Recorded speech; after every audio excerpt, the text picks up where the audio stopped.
2 দিন খেলা বন্ধ থাকার পরে আজকে আবার খেলা শুরু হলো। সবাই খুব উদগ্রীব ছিল পারফর্ম করার জন্য এবং হয়েছেও তাই। সবাই অসাধারণ আজকে খেলেছে। কখনো কেউ আহ, একাধিক গোলের ব্যবধানে এগিয়ে ছিল না প্রথম দিকে। এক দল এক গোল পেলে আরেক দল সাথে সাথে সেই গোল পরিশোধ করে দিত। তো এভাবে চলতেছিল। খুবই অসাধারণ মানে আক্রমণ পাল্টা আক্রমণের খেলা। এরই মধ্যে হঠাৎ আমাদের তবু ভাই একটা অসাধারণ গোল করে দূর থেকে, কর্নার থেকে অ্যাকচুয়ালি একটা শট করে গোল দেয়।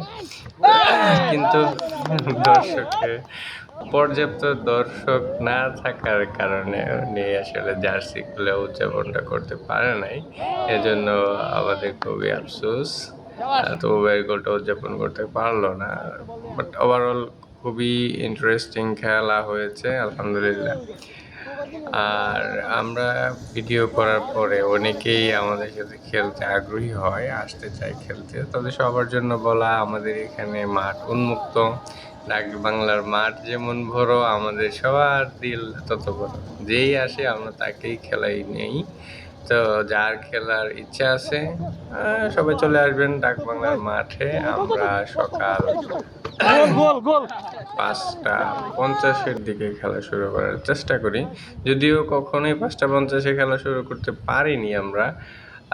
অধিকাংশ সময় 6টা, 6:05, 10 এরকম হয়ে যায়। যাক, আলহামদুলিল্লাহ, আমাদের খেলা এভাবে কন্টিনিউয়াসলি চলতে থাকবে আশা করি, এবং আমরা আরও ভিডিও বানাতে থাকবো।